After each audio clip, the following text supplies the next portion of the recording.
après la Renault 5, Renault ressuscite un deuxième modèle iconique de son histoire, la Renault 4. La voici, mais vous allez voir, elle est un petit peu différente du modèle originel puisqu'elle s'est muée en un SUV 100% électrique.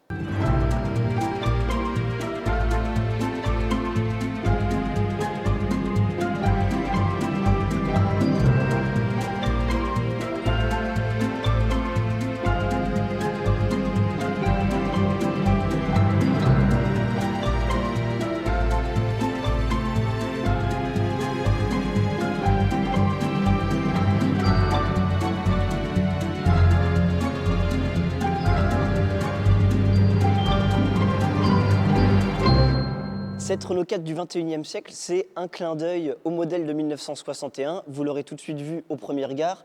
On a ces projecteurs circulaires qui rappellent immédiatement la première 4L, avec quand même une spécificité bien moderne. C'est cette énorme calandre lumineuse et pour la première fois, le logo Renault qui est illuminé.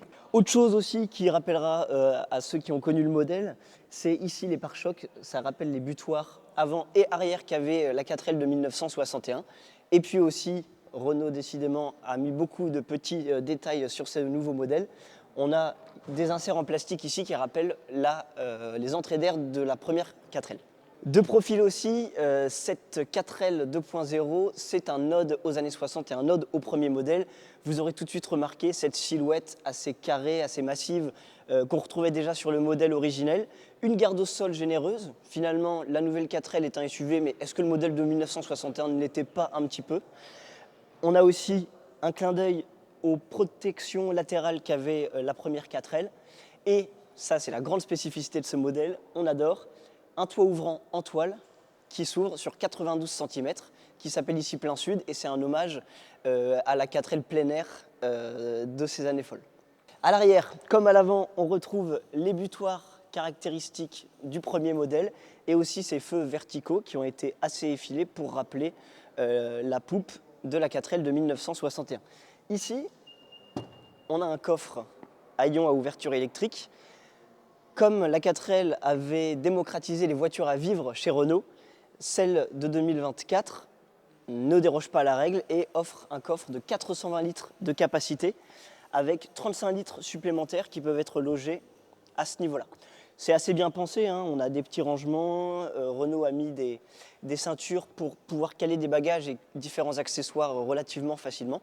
Donc le slogan voiture à vivre et voiture pratique de la première 4L est respecté sur cette réinterprétation moderne.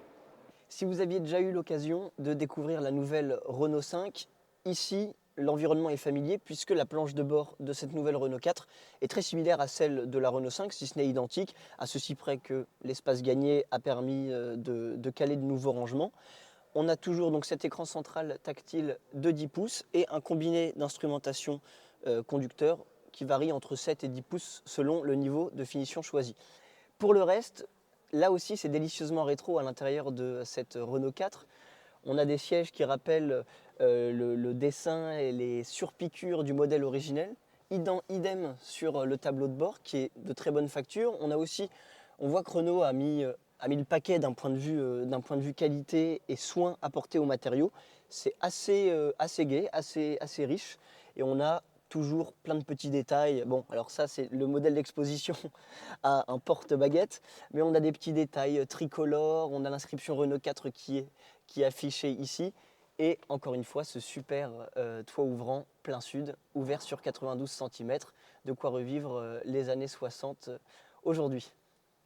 À l'arrière aussi, on est bien assis dans cette Renault 4, c'est normal, la plateforme Ampere Small qu'elle partage avec la Renault 5 a ici été allongé pour les besoins du modèle. Il culmine à 4,14 m et notamment on a 8 cm de plus sur l'empattement par rapport à la Renault 5.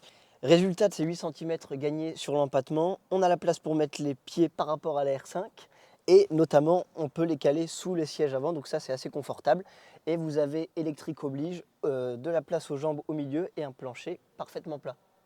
Pour le reste, cette Renault 4 partage la plupart des composants et notamment électriques avec la Renault 5, si bien qu'on retrouve deux motorisations dans son catalogue, une motorisation de 120 chevaux, une motorisation de 150 chevaux. Niveau autonomie, les deux batteries de la R5 sont aussi proposées, 40 kWh, 300 km d'autonomie environ, 52 kWh pour 400 km d'autonomie. Elle accepte une puissance en courant continu jusqu'à 100 kW pour la batterie de 52 kWh et jusqu'à 80 kW pour la batterie de 40 kWh. Dans les deux cas, recharger de 10 à 80% ne vous prendra qu'une trentaine de minutes. Donc à ce niveau-là, en plus de l'autonomie confortable, on a aussi une recharge qui est expédiée relativement vite. Cette nouvelle Renault 4 est 100% made in France. Elle sera assemblée à Maubeuge, sa batterie quand elle vient de Douai, et son moteur électrique est fabriqué à Cléon dans les Yvelines. Bien française, elle est censée arriver dans nos concessions belges courant 2025. Elle sera proposée en 7 teintes de couleurs différentes, notamment ce bleu assez léger. On aura aussi du rouge, du orange pour rappeler le caractère un peu pop, un peu fun du modèle originel. Pour les prix, pour l'instant, on n'en sait rien. Ils seront certainement situés aux alentours des 30 000 €. Et puis pour le reste, le comportement, le plaisir, et puis savoir si cette Renault 4 coche effectivement les mêmes cases que son aîné, il faudra qu'on vérifie tout ça dans un prochain essai. Une chose est sûre, c'est qu'on a très hâte de la voir en vrai.